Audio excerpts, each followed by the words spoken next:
Mis queridas hermanas, mis queridos hermanos, el Evangelio de hoy es muy importante, bueno, como toda la palabra de Dios, para entender la figura de Jesús. Todos sabemos que si no conocemos a Jesús, no nos podemos llamar ni cristianos, porque cristianos es el que sigue a Jesucristo, no el que dice que es cristiano. Y para seguir a alguien hay que conocerlo y amarlo, si no es imposible seguirlo. Conocer a Jesús en la palabra de Dios es una fuente muy importante. Por eso hoy celebramos el Día de la Palabra de Dios. Este día que puso el Papa Francisco es para recordarnos a los cristianos, sobre todo a los católicos, que somos los más analfabetos de la palabra de Dios, que solamente leyendo, meditando, rezando y pensando la palabra podremos conocer a Jesús. Muchas veces nos preguntamos y decimos, ¿para qué vino Jesús al mundo? ¿Para qué Dios se encarnó y se hizo uno de nosotros? Y en esta lectura de hoy vemos cómo Jesús se entiende a sí mismo. Yo he oído muchas interpretaciones de por qué vino Jesús. Vino para morir por nosotros, vino para quitarnos los pecados, vino para muchas cosas que decimos que no que sean mentiras, pero no son la verdad, o no son al menos toda la verdad. ¿Cómo entendió Jesús? ¿Cómo se entendió a sí mismo? ¿Qué entiende Él? ¿Quién es Él? ¿Y para qué vino Él? Y utilizó ni más ni menos que la lectura del profeta Isaías para poder definirse. Aquí hay una cosa muy curiosa. Jesús sigue la línea profética de la Biblia. No sigue la línea sacerdotal ni sapiencial. Él sigue la línea profética. Cuando en las sinagogas, para los que no lo sepan porque no leen los evangelios, lo que es una sinagoga venía a ser el templo, el lugar donde se reunían los judíos para escuchar la palabra de Dios. ¿De acuerdo? Entonces dice el Evangelio de hoy que Jesús iba por las sinagogas porque era donde se reunían los judíos, por tanto, allí encontraba un grupo de gente para hablar. Y en la sinagoga, ¿qué se leía? La Torá. ¿Qué es la Torá? La Torá es el libro sagrado de los judíos donde estaba la ley que hemos leído en la primera lectura. Pero Jesús no lee la Torá. Jesús lee un libro del profeta Isaías, un texto del profeta Isaías. Quiere decir que Jesús tenía muy claro que lo que él era un profeta. No era ni un sacerdote, ni era un levita, ni era ninguno de los rangos que había que rodeaban el culto. Él leyó un libro de los profetas. Leyó Isaías y leyó un texto que dijo después, esto es lo que se cumple hoy y se cumple en mí. ¿Cómo se entendía él? Voy a volver a repetir la lectura de Isaías. Dice así, el Espíritu del Señor está sobre mí porque me ha consagrado por la unción. Es decir, que Jesús se entiende ya como inicio, como ungido de Dios para una misión. ¿Recuerdan el día del bautismo del Señor, que fue el domingo pasado? Que hablábamos precisamente de ese cambio en la vida de Jesús. Jesús pasó de ser un desconocido en su pueblo, un señor que nadie sabía de él, que se pasó 30 años en silencio. Y cuando lo bautizó Juan, se descubre en él, se redescubre como un ungido y enviado para hacer algo. Eso era lo primero. ¿Quiénes eran los ungidos antes en el Antiguo Testamento? Eran los reyes, eran los profetas, eran los sacerdotes. Pero él se siente ungido como profeta, elegido por el Padre para hacer algo. ¿Qué era ese algo? Él me envió a llevar la buena noticia. Pero fíjense, no la buena noticia a cualquiera, La buena noticia a los pobres. Porque los elegidos de Dios son los pobres. Los ricos tienen bastante problemas para poder salvarse. Tienen bastante problema para poder conciliar el evangelio y su vida de rico. Es casi imposible. No quiero decir imposible porque para Dios no es nada imposible. Pero los ricos no entienden la palabra de Dios ni nunca serán los que reciban la palabra de Dios. Porque es incompatible ser cristiano y ser rico. No puede ser. Cuando uno es cristiano, siendo rico, automáticamente deja de ser rico porque comparte lo que tiene con los que no tienen. Por tanto, es imposible. El camino de Dios no es el camino de los ricos, es el camino de los pobres. Y solamente de los pobres, de los humildes, de los sencillos, de los que nadie quiere, de los abandonados, de los que son despreciados, solamente desde ellos podrá venir la salvación.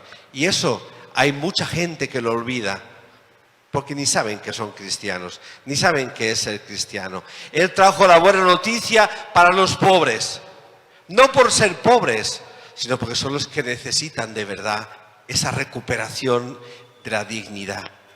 Qué buena noticia para nuestro pueblo y la gente humilde de nuestro pueblo. Pocos ricos hay aquí en San Roque. Y les aseguro que ni uno solo viene a misa, ni participa en la iglesia. Ni un solo rico de San Roque, ni los corruptos politiqueros ricos de San Roque aparecen aquí. Porque tienen conciencia de que tienen que dar lo que han robado. No lo sé, pero sí que tienen conciencia de su pecado. Eso está claro. En San Roque la mayoría somos gente humilde y pobre. Somos gente sencilla, gente a la cual se nos dirige la buena noticia. Oye, aunque seas pobre y humilde, Dios te quiere, Dios te ama, Dios quiere estar en tu corazón, Dios te arrastra para que seas protagonista del evangelio. La palabra de Dios se dirige a vos para que te sientas libre. No te sientas humillado por los poderosos. No tengas que inclinar la cabeza ante los corruptos.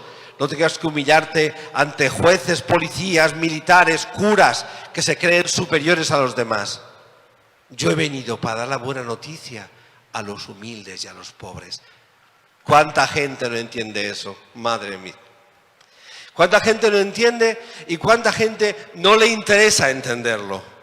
Porque usan el cristianismo para tranquilizar su conciencia. No, de los ricos no es el reino de los cielos. De los poderosos no es el reino de los cielos. La buena noticia viene dirigida solamente, principalmente, a aquellos que son humildes, pobres, descartados, para decirles que Dios te ama así como eres y te quiere sacar de cualquier momento en que te sientas oprimido. Pero sigue más su misión. Él vino a traer la buena noticia a los pobres, pero además me envió a anunciar la liberación a los cautivos. La liberación a los cautivos, no solamente a los cautivos que estén en las cárceles, sino a aquellos que están presos de su propio pecado, presos de la esclavitud, de la corrupción, de la mentira, de la violencia. Aquellos que son oprimidos y por eso son presos de su propia desgracia. ¿Cuánta gente hay presa? ¿Cuánta gente? ¿Cuántos católicos que se dicen cristianos viven encadenados a la corrupción de los politiqueros, siendo incapaces de ser libres auténticamente? Jesús viene para hacerte ver dónde está tu opresión, dónde estás tú encadenado, para romper contigo las cadenas, hacerte libre de verdad, hacerte libre de toda ideología que destruye a la persona humana, de toda ideología que cree que es superior a los demás o que al revés cree que los demás son inferiores. Para romper las cadenas que nos esclavizan. Y otra vez, cuánto miedo le tienen a Jesús los poderosos. ¿Cuánto miedo le tienen a Jesús los corruptos? Porque tienen miedo de que, leyendo el Evangelio, esos que les votan y que les lamen el culo con perdón, se den cuenta de que no se puede ser esclavo de nadie. Por eso los politiqueros de San Roque odian la Iglesia. Un sector grande de docentes odian la Iglesia. Los ricos odian la Iglesia. ¿Por qué?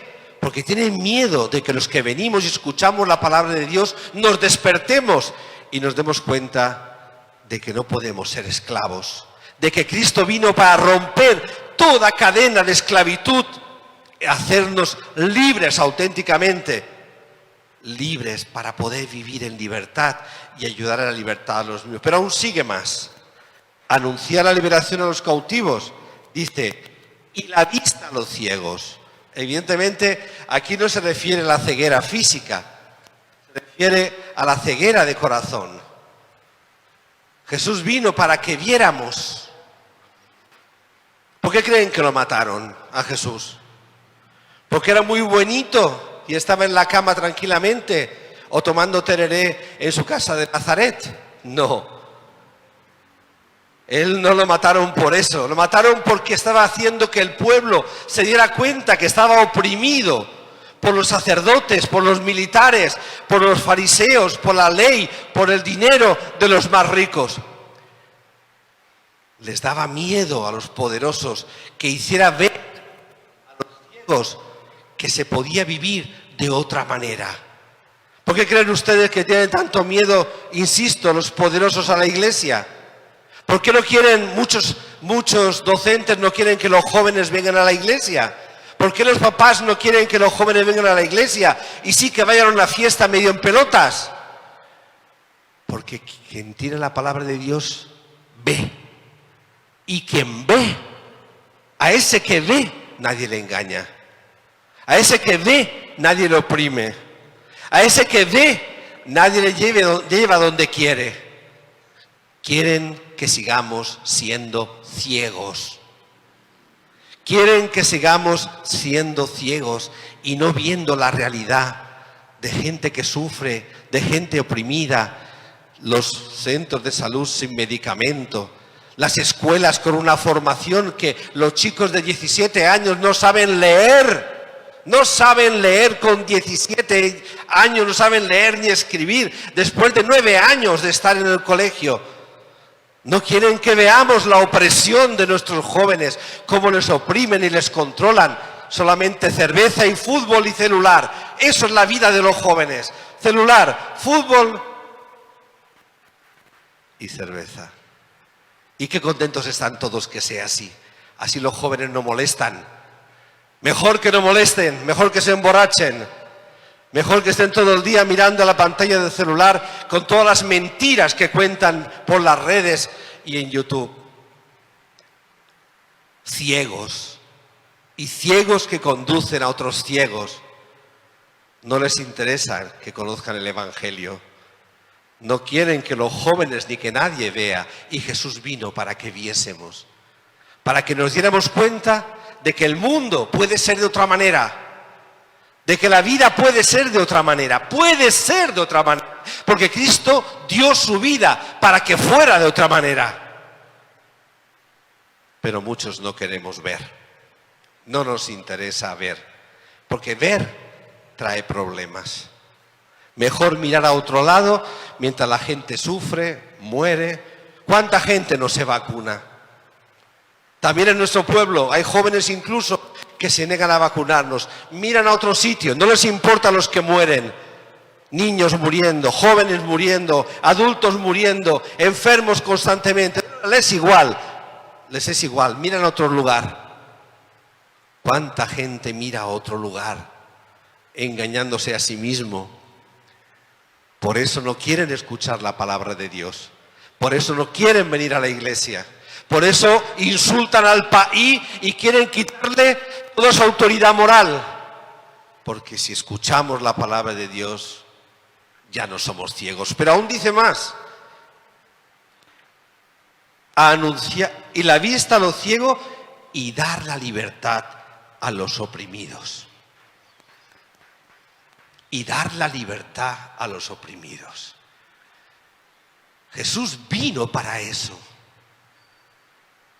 Jesús vino no para que rezáramos muchos rosarios, ni nos pusiéramos de rodillas, ni cosas del culto. Jesús no es un hombre de culto, no es un hombre de ceremonias, de incienso, de grandes vestidos de los curas y los obispos, de música sagrada en latín que no entiende ni el que lo canta. No, Jesús no es de eso. Eso es un invento del poder y de los poderosos para que todo el mundo sepa quién manda. Y para mandar hay que estar por encima. Una lengua rara que no entiendan para que se crean que es mágica. Unos vestidos que me hagan más grandes que los demás. Incienso, procesiones, cosas raras. Jesús no era de eso.